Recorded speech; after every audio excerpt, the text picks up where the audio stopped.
নমস্কার। জাগরণ বাংলার ফেসবুক পেজে ফেসবুক লাইভে আপনাদের আরও একবার স্বাগত। এই মুহূর্তে আমি সংযুক্তা আপনাদের সাথে রয়েছি জাগরণ বাংলার তরফ থেকে। প্রথমেই আমি আপনাদের কাছে ক্ষমা প্রার্থী। আমি নয় শুধু, আমরা সকলেই আপনাদের কাছে ক্ষমা প্রার্থী একটা কারণে, যে আপনাদের বিগত কয়েকদিন আপডেট থেকে, খবরের বিভিন্ন আপডেট থেকে দূরে রেখেছি কিছু কারণবশত। সেই জন্য প্রথমেই আমি ক্ষমা চাইছি, ক্ষমা চেয়ে নিচ্ছি আপনাদের সকলের কাছে, যে আপনাদের বেশ কিছুদিন, দুটো একদিন বলা ভুল, বেশ কিছুদিন বিভিন্ন খবরের বিভিন্ন আপডেট থেকে আপনাদের বিরত রেখেছি। তার জন্য আমাদের প্রতিনিধি কৃষাণু ঘোষ, সেও আসতে পারেনি, সেও আপডেট দিতে পারেনি, আমিও আসতে পারিনি আপনাদের সামনে, কিংবা আমাদের কোনো প্রতিনিধি আপনাদের সামনে এসে হাজির হতে পারেনি। আপনাদের রোজকার খবরের আপডেট যেটা আমাদের দেওয়ার কথা, সেটা আমরা দিতে পারিনি আপনাদের। সেই জন্য প্রথমেই আমি ক্ষমা প্রার্থী আপনাদের সকলের কাছে, আমরা ক্ষমা প্রার্থী। এবার আমি ফের ঘড়ির কাঁটায় 10টা পেরিয়েছে, আমি আজকের আবার খবরের বিভিন্ন আপডেট নিয়ে আপনাদের সামনে হাজির হয়েছি। এবং জানিয়ে রাখি, আজ শুধু আজকের আপডেট নয়, থাকছে গতকালেরও খবরের বেশ কিছু আপডেট, সেটা একদম লাইভের শেষে থাকছে। আজকের লাইভের একেবারে একদম শেষে থাকছে গতকালের খবরের কিছু গুরুত্বপূর্ণ আপডেট। তবে আজকের আপডেটগুলো, আজকের খবরের শিরোনামে যেগুলো উঠে আসছে, সেগুলো প্রথমে আমি আপনাদের জানাবো। সেই সম্বন্ধে, সে আজকের খবরের শিরোনামে যে উঠে আসছে যে খবরগুলো, যেগুলো রীতিমতো আপনাদের জীবনে গুরুত্বপূর্ণ ভূমিকা পালন করতে চলেছে, কিছু খবর, সেগুলো আপনাদের আমি জানাবো। তবে শুরু করব আজকের আপডেট দেওয়া। আজকে প্রথমেই জানিয়ে রাখি যে একদম প্রথমেই যে খবরের আপডেট দেব, সেটা একেবারে বিনোদনমূলক খবর। বিনোদনমূলক খবরের যে আপডেট প্রথমে আপনাদের সামনে আমি তুলে ধরবো, সেটা হচ্ছে খাদান নিয়ে। আমরা জানি বহু প্রতীক্ষিত ছবি দেব ওরফে দীপক অধিকারী, সাংসদে যিনি দীপক অধিকারী নামে পরিচিত, তিনি ওরফে অভিনেতা দেব, তার এবং যিশু সেনগুপ্তর যুগলবন্দিতে খাদান রিলিজ হতে চলেছে 20 ডিসেম্বর। আমরা সেটা সকলেই জানি। তবে আজ তার প্রি ট্রেলার মুক্তি পেল। খাদানের প্রি ট্রেলার পরিচালক সুজিত দত্তর এই ছবিতে এবার জোড়া আকর্ষণ। দেব এবং যিশু সেনগুপ্তর একত্রিত প্রচেষ্টায় আগামী 20 ডিসেম্বর মুক্তি পেতে চলেছে বহু প্রতীক্ষিত ছবি খাদান। বড় পর্দায় এক নতুন ঝলক, এক নতুন চমক নিয়ে আসছে খাদান। এবং এই জুটি একত্রিত প্রচেষ্টায় যে খাদান রিলিজ হতে চলেছে 20 ডিসেম্বর, তার প্রি ট্রেলার আজ রিলিজ হয়েছে এবং তা আকর্ষণ কেড়েছে সকলের। তা বলাই বাহুল্য যে খাদানের মতো একটি ছবি, যা বহু প্রতীক্ষিত ছবি, সেটা দেব এবং যিশু সেনগুপ্ত দুজনেই জানিয়েছেন যে মাস মিডিয়ায় এটি একটি গুরুত্বপূর্ণ ভূমিকা পালন করতে চলেছে আগামী দিনে। আর এই ছবি সকলের জন্য, তাও জানিয়ে দিয়েছেন তারা, আপনাদের জন্য শীতকালে আগামী 20 ডিসেম্বর শীতকালীন একটি ছবি আসতে চলেছে, যেটি খুবই গুরুত্বপূর্ণ একটি আপডেট আপনাদের সকলের জন্য, একটি খুশির খবর, বিনোদনমূলক খবর, এন্টারটেনমেন্ট বিটস যাকে বলে খবরের ভাষায়, সেটা দিয়ে আজ আমি শুরু করলাম। প্রথমে সেই আপডেটটা আপনাদের জানালাম। আচ্ছা, এবার দ্বিতীয় যে খবরটা, এটাও টলিউডের জন্য, বিনোদন জগতের জন্য একটি ভীষণই সুখবর, মার্জনা করবেন, ভীষণই সুখবর। এবার টলিউডের সঙ্গীত জগতে একটি অনবদ্য চমৎকার ঘটেছে এবার টলিউডে। অস্কার মনোনয়নে ইমন চক্রবর্তীর বাংলা গান, আমাদের সকলের প্রিয়, সকলের পরিচিত ইমন চক্রবর্তীর বাংলা গান এবার অস্কার মনোনয়নে। সেই সঙ্গে 2025-এর অস্কার মনোনয়নের তালিকায় জায়গা করে নিল ইমন চক্রবর্তীর গান। জানা গেছে সারা বিশ্ব থেকে প্রায় 89টি গান এবং 146টি আবহ সঙ্গীত ঠাঁই পেয়েছে এই তালিকায়। আর এই আবহ সঙ্গীত এবং এই 89টি গানের মাঝখানে একেবারে যেন মোমবাতির শিখার মতো জলজল করছে ইমন চক্রবর্তীর নাম। আমাদের সকলের খুব পরিচিত গায়িকা, বাংলা গানের গায়িকা ইমন চক্রবর্তীর নাম যেন জলজল করছে এই তালিকায়, এই অস্কার মনোনয়নের তালিকায়। এই প্রথম অস্কার মনোনয়নের তালিকায়, আরো একবার বলে রাখছি যে এই প্রথম, এটা খুব গর্বের বিষয় আমাদের সকলের জন্য যে এই প্রথম অস্কার মনোনয়নে জায়গা পেল কোনো বাংলা গায়িকা, বাংলা গানের কোনো গায়িকা এই প্রথম অস্কার মনোনয়নের তালিকায় জায়গা পেল। তার অনুরাগীরা, তার সঙ্গীরা সকলেই তাকে তার প্রতি সকলেই তার প্রতি আবেদন এসে জানিয়েছে যে সকলেই তাকে, আমাকে আশা করি পরিষ্কার দেখা যাচ্ছে এবং শোনা যাচ্ছে।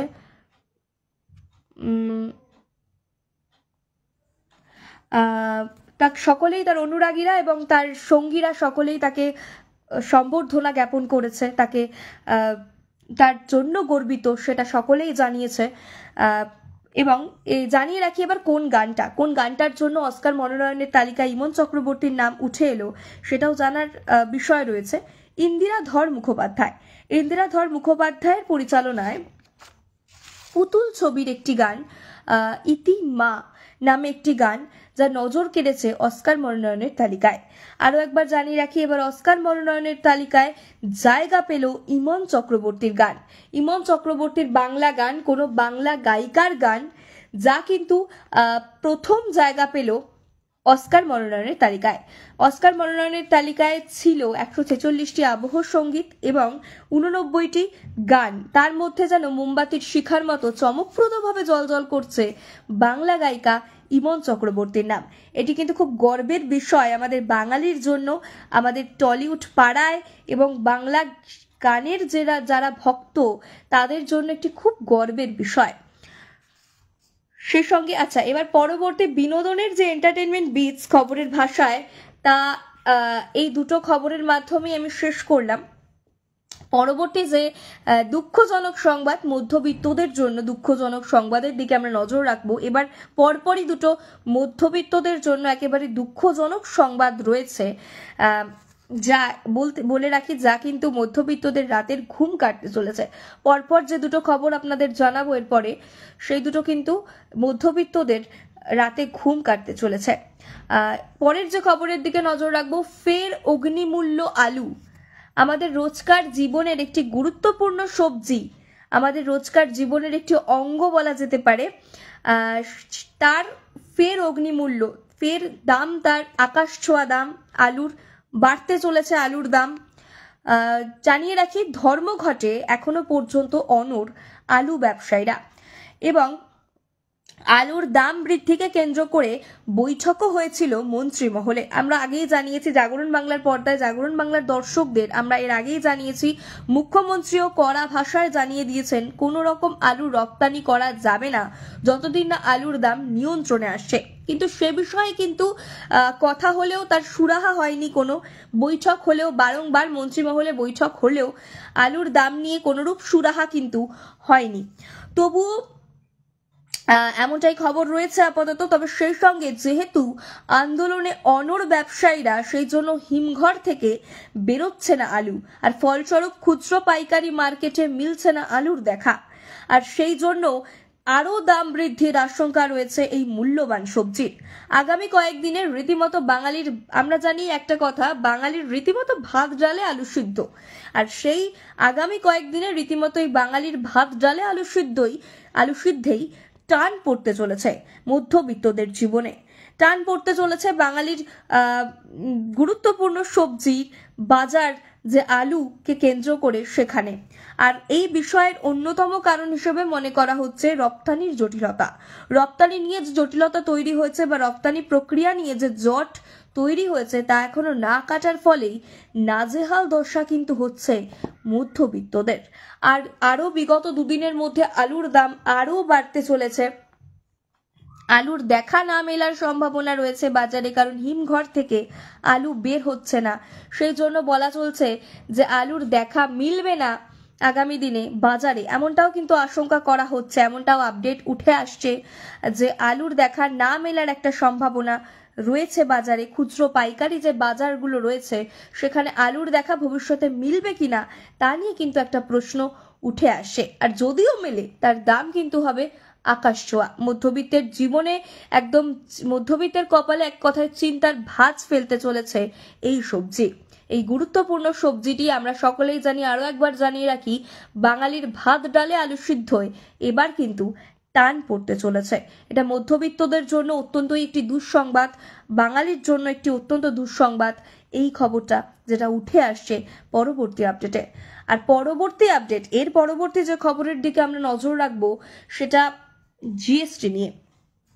মধ্যবিত্তদের জন্য চিন্তায় কপালে ভাঁজ ফেলছে পরের খবরটা। আমাদের নিত্যদিনের যে ব্যবহারযোগ্য জিনিস তার উপর ফের আরও একবার জিএসটি চাপাতে চলেছে কেন্দ্রীয় সরকার। আমাদের মধ্যবিত্ত জীবনের যে গুরুত্বপূর্ণ বিষয়গুলো উঠে আসছে, ব্যবহৃত যে জিনিস যেগুলো ছাড়া আমরা একেবারেই অচল। বলে রাখি, মেয়েদের জন্য একটি খুব বড় দুঃসংবাদ রয়েছে, যে মেয়েদের মেকআপ প্রোডাক্টস যেগুলো রয়েছে বাজারে, মেকআপ প্রোডাক্টসের ওপর কিন্তু বাড়তে চলেছে জিএসটি। 28% জিএসটি ছিল যে বিষয়গুলোর, যে জিনিসগুলোর ওপর 28% জিএসটি ছিল এতদিন, সেগুলো কিন্তু বেড়ে হতে চলেছে 35% জিএসটি। তার উপর পড়তে চলেছে 35% জিএসটি। শুধু মেকআপের জিনিস নয়, কোল্ড ড্রিঙ্কস, সিগারেট থেকে শুরু করে আরো বিভিন্ন জিনিস, ব্যাগ, জুতো, বলা বাহুল্য যে আমাদের জীবনের যে লাক্সারিয়াস আইটেমগুলো রয়েছে, যে বিলাসবহুল আইটেমগুলো রয়েছে, সেগুলোর ওপর কিন্তু, সেই জিনিসগুলোর ওপর, সেই দ্রব্যগুলোর ওপর কিন্তু ফের জিএসটি বাড়াতে চলেছে কেন্দ্রীয় সরকার। তবে এই খবরের প্রসঙ্গে একটা প্রশ্ন উঠে আসছে, সেই প্রশ্নটি না করে আমি আর থাকতে পারছি না, বা এই প্রশ্নটি সাধারণ মানুষের মনেও উঠে আসছে বলে মনে হয়, বা খবর এমনটাই, যে ক্রমশ যেভাবে দ্রব্যের মূল্য বৃদ্ধি পাচ্ছে, সেক্ষেত্রে গ্রামাঞ্চলে যারা রয়েছে, রোজকার রুটি জোগাড় করে যারা দিন আনা দিন খাওয়া করে, কিংবা যারা আমাদের মতো যারা মধ্যবিত্ত মানুষ, যারা সাধারণ মানুষ, হ্যাঁ, তাদের কিন্তু স্বাভাবিক জীবনের চিন্তার ভাঁজ ক্রমাগত পড়ছে। এই কথা কি একবারও ভেবে দেখছে কেন্দ্রীয় সরকার, কিংবা এই বিষয়টা কি একবারও কেন্দ্রীয় সরকার ভেবে দেখছে, খতিয়ে দেখছে এই বিষয়টা, যে যেভাবে দ্রব্যের মূল্য বৃদ্ধি পাচ্ছে, যেভাবে জিএসটি ফের আর একবার মন্ত্রী মহলে আলোচনা হলো জিএসটি নিয়ে, মন্ত্রী পরিষদ আলোচনা হলো জিএসটি নিয়ে, যে জিএসটি ফের বাড়ানো হচ্ছে, তাও এমন জিনিসের ওপর জিএসটি বাড়ছে যেগুলো ছাড়া সাধারণ মানুষ একেবারেই অচল। সেই জিনিসগুলোর ওপর যে জিএসটি এতটা পরিমাণে বাড়তে চলেছে, যে 28%-এর জায়গায় প্রায় 35% জিএসটি বাড়তে চলেছে এই জিনিসগুলোর ওপর, makeup products, cold drinks, bag, জুতো, জামা, প্যান্ট থেকে শুরু করে সিগারেট, যেগুলো মানুষের প্রতিদিনের জীবনের নিত্য প্রয়োজনে কাজে লাগে, সেগুলোর ওপর যে এক্সট্রা যে জিএসটিটা অ্যাড করছে কেন্দ্রীয় সরকার, বা তাদের কেন্দ্রীয় সরকারের তরফে যে অ্যাড করা হচ্ছে জিএসটিটা, সে বিষয়ে কি কেন্দ্রীয় সরকার কি একবারও খতিয়ে দেখছে, যে সাধারণ মানুষের এর ফলে কি প্রতিক্রিয়া হতে চলেছে, বা কি পরিণতি হতে চলেছে সাধারণ মানুষের, বা গ্রামাঞ্চলের দিকে যারা রোজকার রুটি জোগাড় করে খাওয়া মানুষগুলো, তাদের কি পরিণতি হতে চলেছে এর ফলে, যে দ্রব্যমূল্য বৃদ্ধি কিংবা এই জিএসটি বাড়ানোর ফলে, তা কি একবারও খতিয়ে দেখছে কেন্দ্রীয় সরকার? এই নিয়ে কিন্তু একটা প্রশ্ন উঠে আসছে, এটি খুব গুরুত্বপূর্ণ একটি প্রশ্ন উঠে আসছে এই বিষয়ে। আমরা জানালাম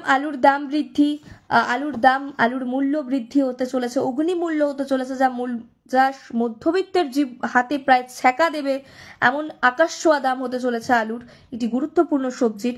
পরবর্তী আমরা জানালাম যে জিএসটি বাড়তে চলেছে, বেশ কিছু দ্রব্যের জিএসটি বাড়তে চলেছে, বেশ কিছু দ্রব্যমূল্যের ওপর জিএসটি আরও বাড়তে চলেছে, যেমন কোল্ড ড্রিঙ্কস, সিগারেট, জামা, প্যান্ট, ব্যাগ, এই বিভিন্ন জিনিসগুলোর ওপর জিএসটি বাড়তে চলেছে, ক্রমাগত বাড়বে বলে খবর। তবে কতটা বাড়বে, আরও এর মধ্যে নতুন কোনো দ্রব্য অ্যাড হবে নাকি, তা কিন্তু এখনো নিশ্চিত করে জানানো হয়নি, সেই নিয়ে ফের বৈঠক হবে। তবে এখনো পর্যন্ত যা জানা গেছে, যে এই পরিমাণ জিএসটিটা বাড়ার আশঙ্কা রয়েছে, এবং এই জিনিসগুলোর ওপর জিএসটি বাড়বে বলে খবর, এমনটাই খবর পাওয়া যাচ্ছে, এমনটাই আপডেট উঠে আসছে। আচ্ছা, পরবর্তী যে খবরের দিকে নজর রাখবো,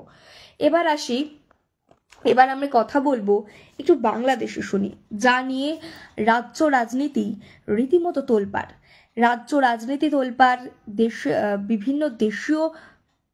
বিভিন্ন দেশীয় যারা রয়েছেন, বিদেশ মন্ত্রক, বিদেশ মন্ত্রী পরিষদ, সকলেই মানে তোলপাড়, চারিদিক তোলপাড় হচ্ছে যে ইস্যু নিয়ে, যে বাংলাদেশ ইস্যু নিয়ে।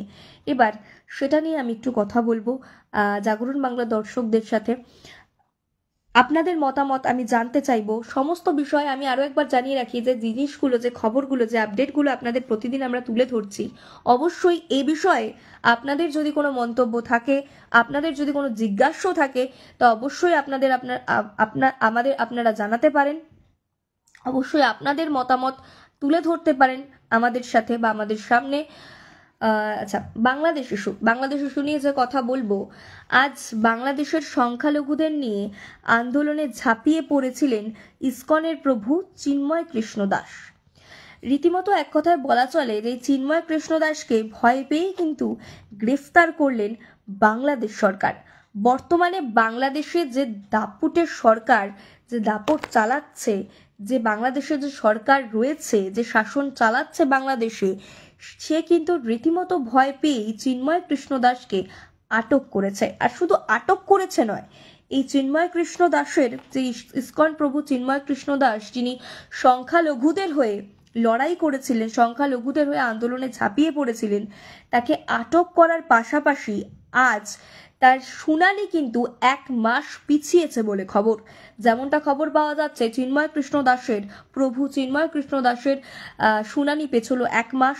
আগামী 2রা জানুয়ারি তারিখ রাখা হয়েছে শুনানির। অনুরূপভাবে যেভাবে নিজের নীতি চালনা করতে চাইছে বাংলাদেশ সরকার, নিজের নীতি চালনা করছেন বলছি, তার কারণ কিন্তু আজ স্পষ্ট। চিন্ময় কৃষ্ণ দাসের হয়ে শুধুমাত্র শুনানি পিছিয়েছে, 1 মাস শুনানি পেছানো হয়েছে, আগামী 2রা জানুয়ারি শুনানির তারিখ ফেলা হয়েছে। এবং শুধুমাত্র সেটা নয়, আজ আদালতে চিন্ময় কৃষ্ণ দাসের হয়ে যে সমস্ত আইনজীবী লড়াই করতে যাওয়ার কথা ছিল, তাদের মধ্যে কারুর মাথা ফাটিয়ে দেওয়া হয়েছে, কারুর চেম্বারে ভাঙচুর চালানো হয়েছে, কারুর বাড়িতে হামলা করা হয়েছে। এবং শুধু এখানেই থেমে থাকা হয়নি, তাদের পরিবারের লোকজনদের সহ তাদেরকে ক্রমাগত হুমকি দেওয়া হচ্ছে যে যাতে কেউ চিন্ময় কৃষ্ণ দাসের হয়ে আদালতে লড়াই করতে না যান, যাতে এই কেসে চিন্ময় কৃষ্ণ দাসকে কেউ সঙ্গ না দেন। এ বিষয়ে কিন্তু মানে প্রায় 52 জন আইনজীবীকে রাখা হয়েছিল। আর 52 জন আইনজীবীর মধ্যে একজনও চিন্ময় কৃষ্ণ দাসের হয়ে লড়াই করার জন্য আদালতে পৌঁছয়নি আজ। আর এদের মধ্যে সকলের একটাই চিন্তা ছিল যে এদের মধ্যে কারুর প্রাণের ভয়, কারুর পরিবারের চিন্তা, কারুর ব্যক্তিগত জীবনে যে চেম্বার ভাঙচুর চালানো হচ্ছে বা তাদের পরিবারকে যে হুমকি দেওয়া হচ্ছে, কিংবা শুধু হুমকিতেই থেমে থাকিনি, বাড়িতে গিয়ে রীতিমতো ভাঙচুর চালানো হয়েছে। এই যে প্রক্রিয়া, যে এই যে নীতি চালানোর চেষ্টা বাংলাদেশ সরকার, এখন যে বর্তমানে যে বাংলাদেশ সরকার বাংলাদেশের শাসন চালাচ্ছে, যে দাপট চালাচ্ছে, শাসন তো বলা ভুল, দাপট চালাচ্ছে, সেই দাপুটে যে সরকার রয়েছে, সে শুধুমাত্র চিন্ময় কৃষ্ণ দাস, যিনি বাংলাদেশের সংখ্যালঘুদের জন্য আন্দোলনে ঝাঁপিয়ে পড়েছিলেন, তাকে গ্রেফতার শুধু নয়, গ্রেফতারের পাশাপাশি তার শুনানি পেছানো হয়েছে। এবং নিজের নীতি চালানোর জন্য তার হয়ে যাতে কোনো আইনজীবী লড়াই করতে কোর্টে না পৌঁছতে পারে, আদালতে না পৌঁছতে পারে, তার সুবন্দোবস্তও সে করেছে। কারণ মাথা ফাটানো হয়েছে, শুধুমাত্র মাথা ফাটানো নয়, বললাম মাথা ফাটানো নয়, প্রত্যেকের বাড়িতে, কারোর বাড়িতে ভাঙচুর চালানো হয়েছে, পরিবারের লোকজনদের হুমকি দেওয়া হয়েছে, সে সঙ্গে চেম্বারে, যে পার্সোনাল চেম্বার রয়েছে, সেই পার্সোনাল চেম্বারে ভাঙচুর চালানো হয়েছে, এমনটাই খবর উঠে আসছে। এবং শুনানি পেছানোর সাথে শুধু চিন্ময় কৃষ্ণ দাস নয়, তাকে খাবার দিতে যে সমস্ত প্রভু, তার শিষ্যরা পৌঁছেছিলেন, তাদেরকেও গ্রেফতার করেছে বাংলাদেশ সরকার। এই খবর যে আজকের এই যে বাংলাদেশকে নিয়ে, বাংলাদেশ ইস্যু নিয়ে যে খবর ছিল, এই বিষয়ে আমি গতকালের একটা আপডেট আপনাদের সকলকে দেব। গতকালের যে আপডেট উঠে আসছে এই বাংলাদেশ ইস্যুকে কেন্দ্র করে, গতকাল কিন্তু জানিয়ে রাখি, মাদারিহাট, তালড্যাংরা, নৈহাটি সহ মোট 6টি উপনির্বাচনের জয়ী প্রার্থী ওরফে বিধায়কদের নিয়ে বিধানসভায় মাননীয় মুখ্যমন্ত্রীর উপস্থিতিতে অনুষ্ঠিত হয়েছে শপথ গ্রহণ অনুষ্ঠান। এবং বিভিন্ন ইস্যুকে কেন্দ্র করে আলোচনা হয়েছে এই শপথ গ্রহণ অনুষ্ঠানে। তার মধ্যে অন্যতম একটি ইস্যু যেটা উঠে এসেছে, বাংলাদেশ ইস্যু। আর চিন্ময় কৃষ্ণ দাস প্রভু, ইসকনের প্রভু চিন্ময় কৃষ্ণ দাসের খবরটা আপনাদের বললাম, সেই সূত্র ধরেই মাননীয় মুখ্যমন্ত্রী বাংলাদেশ ইস্যু নিয়ে কিছু বলেছেন গতকাল শপথ গ্রহণ অনুষ্ঠানে। সে বিষয়ে আমি আপনাদের আপডেট দেব। শপথ গ্রহণ অনুষ্ঠানে, গতকালের যে শপথ গ্রহণ অনুষ্ঠান হয়েছে, সেই শপথ গ্রহণ অনুষ্ঠানে বিজেপিকে বাংলাদেশ নিয়ে নিশানা করেছিলেন মাননীয় মুখ্যমন্ত্রী মমতা বন্দ্যোপাধ্যায়। তিনি এমনটাই কটাক্ষ করে জানিয়েছেন যে যখন বাংলাদেশ নিয়ে বলছিলাম তখন বেরিয়ে গেলেন কেন। একজন বিজেপি বিধায়ককেই তিনি কটাক্ষ করেছেন। তিনি বলেছেন, যখন বাংলাদেশ নিয়ে কথা বলছিলাম তখন বেরিয়ে গেলেন কেন, বুকের পাটা নেই, যান দিল্লিতে গিয়ে ধর্ণা দিন। ঠিক এমনটাই কটাক্ষ করেছেন তিনি এক বিজেপি বিধায়ককে এই বাংলাদেশ ইস্যু নিয়ে।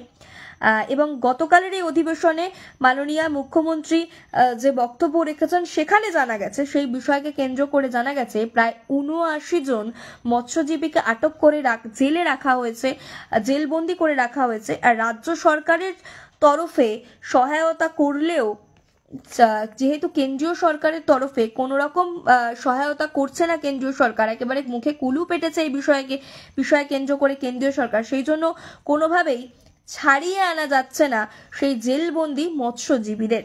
এবং গত 10 দিন ধরে পার্শ্ববর্তী রাজ্যের যে পরিস্থিতি, তা নিয়েও কেন্দ্রীয় সরকার কিন্তু মুখ খুলছে না। অবিলম্বে সমস্ত বিষয়ে কেন্দ্রীয় সরকারের হস্তক্ষেপ প্রয়োজন বলে দাবি জানিয়েছেন মাননীয় মুখ্যমন্ত্রী মমতা বন্দ্যোপাধ্যায়। এবং তিনি এমনটাও বলেছেন যে প্রয়োজনে বিদেশ মন্ত্রকের সাথে কথা বলুক কেন্দ্রীয় সরকার, এবং তাও যদি না হয়, সেই নিয়ে উদ্বেগ, বাংলাদেশ ইস্যু নিয়ে উদ্বেগ ধরা পড়েছে মুখ্যমন্ত্রীর গলায়। তিনি উদ্বেগ প্রকাশ করেছেন এবং তা নিয়ে যথেষ্ট চিন্তায় কপালে ভাঁজ পড়েছে মাননীয়ার। এবং সেই বিষয়কে সেই সঙ্গে তিনি এমনটাও জানিয়েছেন যে দরকারে প্রয়োজনে রাষ্ট্রসংঘের শান্তিরক্ষা বাহিনীকেও বাংলাদেশে পাঠানোর আবেদন তিনি কাল রেখেছেন সকলের কাছে। তিনি এমনটা আবেদন করেছেন সাধারণ কেন্দ্রীয় সরকারের কাছে যে শান্তিরক্ষা বাহিনী, রাষ্ট্রসংঘের যে শান্তিরক্ষা বাহিনী রয়েছে, প্রয়োজনে পরিস্থিতি সামাল দিতে বা প্রয়োজনে ছাড়িয়ে আনতে মৎস্যজীবীদের যেন রাষ্ট্রসংঘের শান্তিরক্ষা বাহিনীকে পাঠানো হয় বাংলাদেশে, সেই ব্যবস্থা, সে সুবন্দোবস্ত যাতে কেন্দ্রীয় সরকার করে, এমনটাও তিনি কেন্দ্র সরকারের কাছে গতকালের শপথ গ্রহণ অনুষ্ঠানে আবেদন কিন্তু করেছে। বাংলাদেশ ইস্যু নিয়ে তোলপাড় ইতিমধ্যে রাজ্য রাজনীতি। এটা কবে থামবে বা কবে এর সুরাহা মিলবে, তা নিয়ে কিন্তু এখনো প্রশ্ন রয়েছে সাধারণ মানুষের মনে, সকলের মনে, আমাদের সকলের কাছে একটি প্রশ্ন বাংলাদেশ ইস্যুকে কেন্দ্র করে। আর আজ চিন্ময় কৃষ্ণ দাসের সাথে যে ঘটনাটি ঘটলো, তা নিয়েও চিন্তায় কপালে ভাঁজ পড়ছে সকলের। তা নিয়েও রাজ্য রাজনীতি তোলপাড় হতে চলেছে আগামী দিনে, তা বলার কিন্তু অপেক্ষা রাখে না। পরবর্তী যে খবরের দিকে নজর রাখবো, গতকালের আপডেট দেব, আজকের নয়, এটা গতকালের আপডেট। গতকাল শপথ গ্রহণ অনুষ্ঠানে বললাম যে মুখ্যমন্ত্রী মমতা বন্দ্যোপাধ্যায় মাননীয় বাংলাদেশ ইস্যু নিয়ে কিছু কথা বলেছিলেন, সেই সঙ্গে তিনি আরো নানান আপডেট গতকালের শপথ গ্রহণ অনুষ্ঠানে দিয়েছিলেন। সেখানে তিনি জানিয়েছেন ডিভিসিকে নিয়ে তিনি অভিযোগ করেছেন, ডিভিসির জন্য জল পাচ্ছে না প্রায় 20 লক্ষ মানুষ। যেখানে বা যে জায়গাগুলোতে ডিভিসির কারণে জল পাওয়া যাচ্ছে না, সেখানে পাইপ পৌঁছলেও জল পৌঁছচ্ছে না, বা সেখানে পাইপের দেখা মিললেও জলের দেখা মিলছে না, ঠিক এমনটাই কিন্তু অভিযোগ করেছেন মাননীয়া গতকাল শপথ গ্রহণ অনুষ্ঠানে। এ বিষয়ে বিস্তারিত আমরা জানবো, বিস্তারিত আমি আপনাদের জানাবো। যে শুধু কিছু মাননীয়ার বক্তব্য, মাননীয়া জানিয়েছেন, মাননীয় অভিযোগ করেছেন যে ব্যক্তিগত স্বার্থপর কিছু লোককে দায়ী করেছেন তিনি। সেই সঙ্গে তিনি জানিয়েছেন অনেক জায়গায় পাইপ কাটা হচ্ছে, এবং সেই পাইপ শুধু কাটা হচ্ছে না, কিছু স্বার্থপর লোক নিজেদের স্বার্থ সিদ্ধির জন্য সেই পাইপ কাটছে বলে অভিযোগ করেছেন মাননীয়া। এবং সেই সঙ্গে এই ডিভিসির জন্য যে জল পাওয়া যাচ্ছে না, এই বিষয়েও কিন্তু তিনি মাননীয় মুখ্যমন্ত্রী মমতা বন্দ্যোপাধ্যায় বিজেপিকে কটাক্ষ করেছেন। তিনি একটি উল্লেখযোগ্য বক্তব্য বলেছেন, ঘর ঘর পানি যে একটি কথা উঠে এসেছিল। এবং তিনি এটাও জানিয়েছেন যে 90% খরচ যদি বিদ্যুৎ, জল এসবের ক্ষেত্রে 90% খরচ যদি হয়ে থাকে রাজ্য সরকারের তরফে, তাহলে খুব কম শতাংশ, 10% খরচই হয় কেন্দ্রীয় সরকারের তরফে। এমনটাই অভিযোগ করেছেন, এমনটাই কটাক্ষ করেছেন গতকাল মুখ্যমন্ত্রী মমতা বন্দ্যোপাধ্যায়। তা আমরা সকলেই শুনেছি। এবং এ বিষয়ে এই ডিভিসির জন্য যে জল পাওয়া যাচ্ছে না, সাধারণ মানুষকে যে ভোগান্তির মুখে পড়তে হচ্ছে, এ বিষয়েও মাননীয় মুখ্যমন্ত্রী মমতা বন্দ্যোপাধ্যায়ের গলায় উদ্বেগজনক স্বর আমরা শুনতে পেয়েছি এবং তিনি কড়াভাবে জানিয়ে দিয়েছেন যে তিনি দাবি করেছেন টেন্ডারের নাম করে যারা টেন্ডারে পার্টিসিপেট করেছেন তারা আদৌ সেই জায়গাগুলোতে জল পাওয়া যাবে কিনা, সেখানকার সয়েল টেস্ট করেনি যে সেখানে জল পাওয়া যাবে নাকি, তাদের নামে অভিযোগ করেছেন এবং তিনি কড়াভাবে জানিয়ে দিয়েছেন যাতে দ্রুত সেই টেন্ডারে যাদের নাম উঠে এসেছিল তাদের ব্ল্যাকলিস্ট করে নতুনভাবে লিস্ট তৈরি করা হয় এবং এই বিষয়টিকে নতুনভাবে যাতে খতিয়ে দেখা হয়, এ বিষয়েও তিনি কড়াভাবে কাল শপথ গ্রহণ অনুষ্ঠানে এই কড়াভাবে বার্তা দিয়েছেন। ডিভিসির জন্য যারা জল পাচ্ছেন না তাদের জন্য তার গলায় উদ্বেগ প্রকাশ হয়েছে এবং সে তাদের কথা ভেবে নতুনভাবে কড়া পদক্ষেপ কড়াভাবে জানিয়েছে এবং এই বিষয়ে আইনি ব্যবস্থাও নেওয়া হতে পারে ভবিষ্যতে, এমনটাও জানিয়েছেন মাননীয়া। সবশেষে আমি জানাবো, আমি মাননীয় মুখ্যমন্ত্রী মমতা বন্দ্যোপাধ্যায়ের আপডেট গতকালের তিনি উপনির্বাচনের বিধায়কদের নিয়ে যে শপথ গ্রহণ অনুষ্ঠান করেছিলেন সেখানে তিনি যা যা জানিয়েছেন, যা আপনাদের জীবনে গুরুত্বপূর্ণ ভূমিকা রাখতে চলেছে ভবিষ্যৎ জীবনে, সে বিষয়েও আমি আপনাদের জানালাম। এই যে জলের ব্যাপারটা, জলের যে ইস্যুটা উঠে আসে এটা কতদূর এগোবে সেটা ভবিষ্যতেই আমরা জানতে পারবো। আমরা জানাবো আপনাদের এই জল ইস্যুকে কেন্দ্র করে ভবিষ্যতে যা খবর, যা আপডেট আমরা পাবো তা আপনাদের সামনে আমরা তুলে ধরবো এবং বাংলাদেশ ইস্যু নিয়ে ভবিষ্যতে কি হতে চলেছে তা নিয়ে আতঙ্কিত তো সকলেই রয়েছেন এবং সে বিষয়ে আরও আপডেট আপনাদের সামনে আমি তুলে ধরবো জাগরণ বাংলার পর্দায়। আরও একটি খবর যেটা জানানোর সেটি হলো নিয়োগ দুর্নীতি মামলা নিয়ে যে বেশ কয়েকদিন জামিনের পর্ব চলছে। গতকাল এই নিয়োগ দুর্নীতি মামলায় জামিন হয়েছে অয়নশীলের, তবে জেল মুক্ত নন, জামিন পেলেও জেল মুক্ত নন অয়নশীল। ইডি মামলায় শর্ত সাপেক্ষ জামিন পেলেও সিবিআই এর মামলায় আপাতত জেলবন্দি থাকতে হচ্ছে অয়নশীলকে। সে সঙ্গে 10 লক্ষ টাকার বন্ডে তিনি সই করেছেন এবং তার পাসপোর্ট জমা রাখা আছে এবং কুন্তল ঘোষ, মানিক ভট্টাচার্য, শান্তনু বন্দ্যোপাধ্যায়ের মতোই বিচারপতি শুভ্রা ঘোষের নেতৃত্বে তার জামিন মঞ্জুর হয়েছে। বিচারপতি শুভ্রা ঘোষ তার জামিন মঞ্জুর করেছেন, তবে জামিন মঞ্জুর করলেও তিনি আপাতত জেলবন্দি থাকছেন সিবিআই এর মামলায়। আমি আজ বেশ কিছু গুরুত্বপূর্ণ আপডেট, বিনোদনের আপডেট, বেশ কিছু গুরুত্বপূর্ণ ইস্যু যেগুলো রাজ্যের সাথে জড়িত সেই ইস্যুগুলো তুলে ধরলাম, বাংলাদেশ ইস্যু নিয়ে কিছু কথা বললাম। আশা করি বাজার মূল্য, অগ্নিমূল্য, জিএসটি, বেশ কিছু গুরুত্বপূর্ণ জিএসটির মতন খবর বা অগ্নিমূল্য, যে বাজারের আলুর অগ্নিমূল্য আলুর দাম বৃদ্ধি, এইগুলো হয়তো ভবিষ্যৎ জীবন আপনাদের গুরুত্বপূর্ণ ভূমিকা পালন করতে চলেছে। এবং আবহাওয়ার আপডেট, সবশেষে আবহাওয়ার কিছু আপডেট আমি দিয়ে রাখি। আমরা জানি যে এই বছর বিগত 5 বছরের যে শীত পড়েনি তা এবারে খুব দ্রুত শীতের যে একটা আবহ তৈরি হচ্ছে, যে শীতের একটা যে প্রভাব পড়ছে বিগত 5 বছরে যেটা হয়নি সেটা এবছর নতুন করে শীতকালীন আবহাওয়া যে আমরা উপভোগ করছি তা কিন্তু ডিসেম্বরের মাঝামাঝি সময় থেকে জাকিয়ে শীতে পরিণত হওয়ার সম্ভাবনা রয়েছে।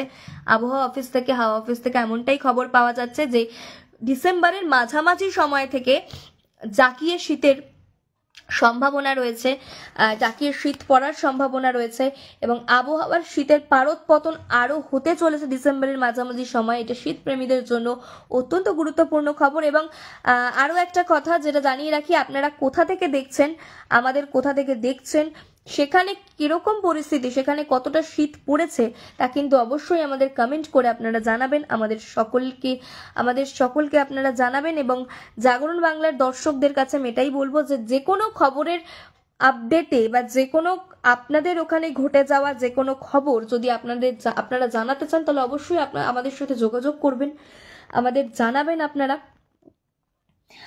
আজকের মতো এইটুকুই। শুভরাত্রি সকলকে, সকলে ভালো থাকবেন, সুস্থ থাকবেন। পরবর্তী আপডেট নিয়ে আমরা অবশ্যই আপনাদের সামনে তুলে ধরবো আগামীকাল ফের রাত 10টায়। নজর রাখবেন জাগরণ বাংলার পর্দায়। আমরা আবার নতুন কিছু খবরের আপডেট নিয়ে আপনাদের সামনে হাজির হব। আজকের জন্য শুভরাত্রি।